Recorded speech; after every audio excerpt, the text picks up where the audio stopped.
This is Joseph. He fell in love with Venia. Joseph has a rare condition whereby he was born without a jaw or a chin, which left Venia originally having doubts. When we were friends, people always questioned our friendship and if we were more than friends, and I will always tell them, no, we're just friends, because I was embarrassed. The couple are now happily married. I didn't see his face anymore. I just saw his spirit, his personality. But not everyone believes that this marriage is real. She can't kiss him, or she must be cheating on him. We are faking marriage for attention.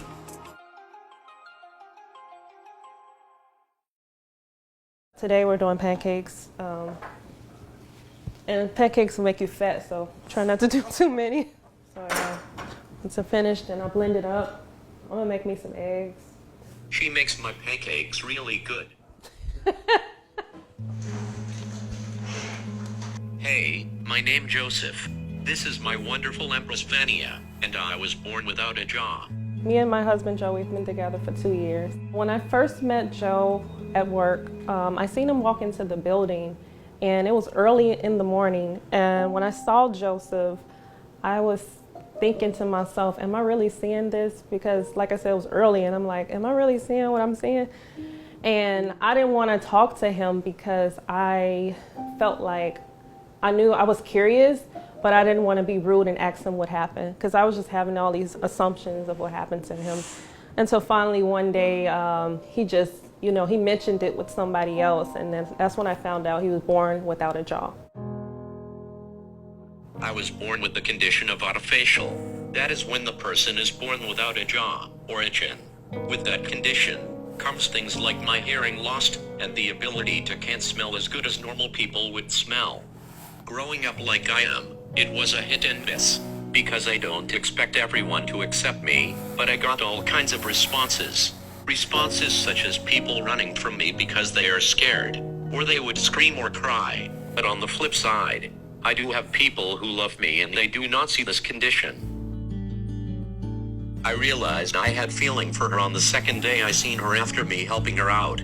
She came to work, and when she turned the corner and seen me, she had a smile on her face that I was like, that's the most beautiful smile I ever seen. Then when I walked past her station, she signed the word hi to me.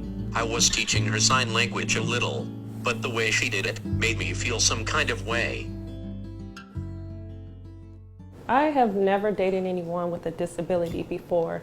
Joe was the first person I've met with a disability. When we were friends, people always questioned our friendship and if we were more than friends, and I will always tell them, no, we're just friends, because I was embarrassed, I was ashamed. But eventually, getting to know Joseph time after time, I looked over that, and I didn't see his face anymore. I just saw his spirit, his personality. So the way me and Joe communicate is through his phone. He used the text-to-speech app, and also with sign language. He taught me alphabet, so I know from A to Z the alphabets. I gotta learn patience with Joe because he has to use his talk-to-speech, and I gotta wait on his response. Joe is very independent. He doesn't need my help with anything. The only thing I would do for Joe is help blend his food up for him, and sometimes when he's tired, I'll give him, his feeding tube, but everything else, he's independent with it. We got married June 26, 2020, and we didn't tell anybody. We just eloped. We went to a courthouse in Indiana, and we were just signing papers, trying to get ready for it. We wasn't planning on getting married then and there, but the lady at the courthouse, she was like, hey, do you guys want to get married today? We can make it happen today. And I was like, sure. And so I wasn't even dressed. Our family wasn't there. And it just felt all wrong, but it felt right at the same time. The assumptions that people make are kind of nerve-wracking, but we get things like, she can't kiss him, or she must be cheating on him. Other things consist of personal matters such as sex, and we are faking marriage for attention. It's a lot, which my wife will probably mention too. So when me and Joe go out together, it's basically just stares. People pull out their phones sometimes. recording or taking pictures. But they never say anything. That's the thing about it. I never hear anybody saying any rude comments, just staring. But I see it as clear as day. I get that a lot. Yes, I know I look different and most people in this world have not ever seen anyone like me. But rather than to act out of pocket or ignorant, just ask me what happened. Or even ask my wife. So my mom, when she first met my husband Joe, she was not pleased because she didn't like the fact that we didn't have a wedding and she didn't know. When I first saw Joe, I was taken back by his physical handicap.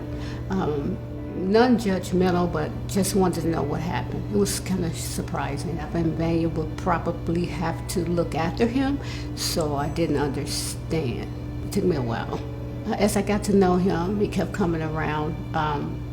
He's a remarkable man. He does things that, normal men don't do. He's he's a hard worker for one. He's attentive to her.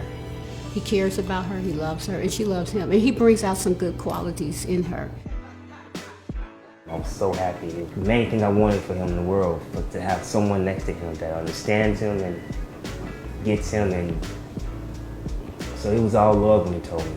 I'm so excited. I'm still a little brother, but till this day, Joseph is still helping me with life, with everything, and I'm learning every day, every day.